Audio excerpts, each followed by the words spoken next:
I believe you're confusing terms in regard to species and kinds, because we're not saying God created all those species, we're saying God created kinds, and we're not saying species got on the ark, we're saying kinds. Dinosaurs versus deities, one of the oldest and loudest discourses between churches and evolution, that never-ending battle between creationism and evolution, and the wonder if perhaps, just perhaps, the two might intersect somewhere and tone it all down. One of many things we will address with our next guest, author of the new book, Undeniable, Evolution and the Science of Creation, and who is correct when he points to Bill Newhart's guest turns on the Big Bang Theory as Professor Proton has brilliant truth come to life. He's dead on. And he joins us here right now, Bill Nye, the science guy. Bill, thanks for joining us today. Greetings, greetings. They did not use you, by the way, just to be sure. You were not the model for Professor Proton, were you? I just wanted to make sure. I don't think so. But I was in scenes with Professor Proton, which was quite an honor. It was. Well, I'll tell you, Bob Newhart, what a tremendous comic. All right, let's get to the fun stuff man, here. He's still got it. He's still tremendous. We're all waiting for a scene somewhere for him to be in bed sometime, wake up, and he would suddenly discover Suzanne Plachette next to him. But of course, right, that would be an inside joke that only certain people would remember. Okay. Oh no, a lot of people, that scene is well viewed on the electric internet that the kids use with their computer machines. And those computer machines are, as we discussed, talking about evolution versus creationism. Why is it? I get the feeling that when you're involved in a debate with somebody over this, that you've got a little wry grin on your face. You love having this debate. This is something that you really sink your teeth into every time, don't you? Well, I'm trying to spread the word. So anytime you get an opportunity, you take it. Well, not anytime. Almost anytime you get an opportunity, you take it. So this was a case where I went in the lion's den, and my goal was to raise awareness of this extraordinary worldview that's in our midst here in the world's technologically most advanced society. And my concern, this organization spends what looks to be looks to be somewhat over $1 million on educating or indoctrinating rather young people in the Commonwealth of Kentucky and subscribers to their services. They make DVDs, curriculum materials, posters, workbooks, quizzes, where they go along with some science facts, and then the bottom line is, and the Earth is 6,000 years old, which is not accurate. So the concern is the raising a generation of young people that can't think. Is it not possible, though, Bill, for the two to coexist somewhere along the timeline? Well, hold it. Religion is one thing. I mean, people get tremendous comfort and community with their religions. They support each other, share resources. That's great. But whatever you believe, whatever deity or higher power you might believe in, the Earth is not 6,000 years old. No matter how hard you clench your teeth and wish it to be so, the Earth is just not 6,000 years old.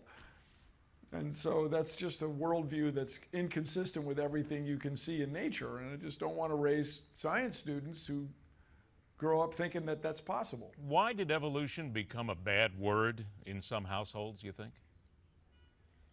Well, I think it's the troubling and compelling fact of life. We're all going to die.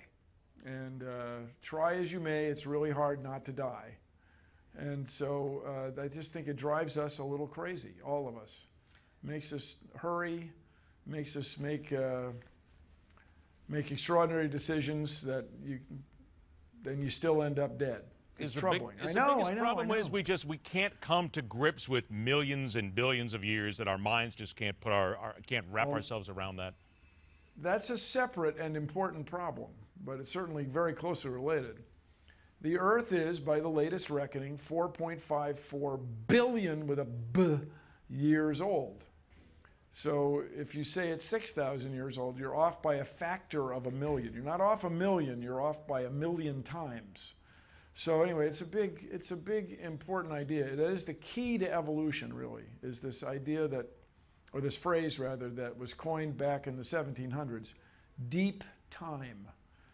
The amount of time that living things have been extant on the Earth is just literally impossible for almost all of us to imagine. If you are born and start counting 1 a second, and don't sleep, no crying, no baby bottles, none of this stuff, From the moment you're born till you're 31 and a little bit, and a little over half, you get to 1 billion. Well, I'll tell you what. You can't even count to 4.5 billion in your life. We're going to count a couple of seconds right now. Ask you to stand by. We'll come back after a short break with Bill Nye the Science Guy right here on MidPoint. Stand by.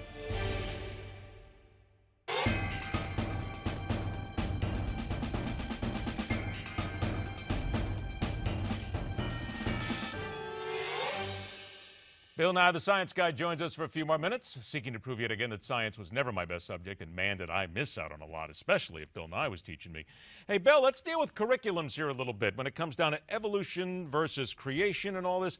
Is it fair to say that maybe a lot of the schools these days, all they're trying to do is just churn out some great employees who'll just go to work from 40 hours a week instead of really digging in and creating some good science minds and kids that want to learn?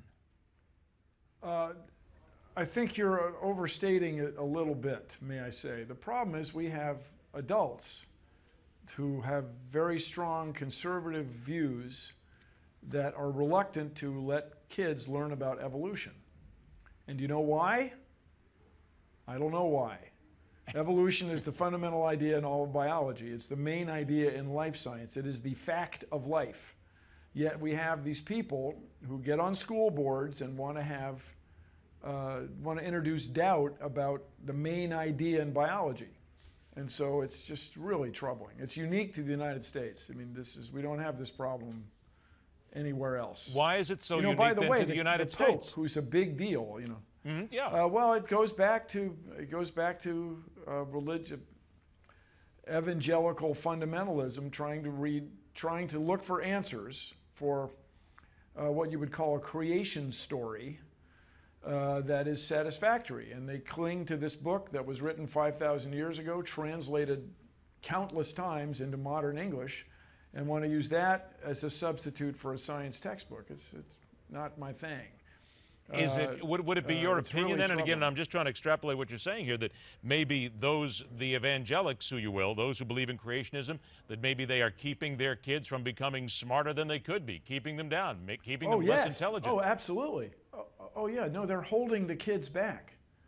These kids will not be able to participate in the future in the same way that kids from other school systems, New York, Maryland, exotic places like that, because they will not have this fundamental idea that you can question things, that you can think critically, that you can use skeptical thought to learn about nature. No, they will have to suppress, these children have to suppress everything that they can see in nature to try to get a worldview that's compatible with the adults in whom they trust and rely on for sustenance.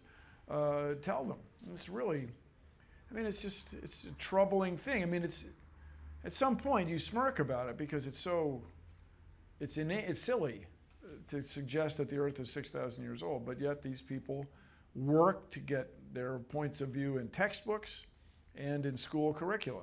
In the world's most technically advanced society, you can make an argument about Japan or Sweden or something, but the United States is, in the world's influence, is a big deal when it comes to technology. And so to raise people that can't understand it is just not in anyone's best interest. And that's why it's so important to me. Simple to say they're just raising, in your opinion, then dumb kids?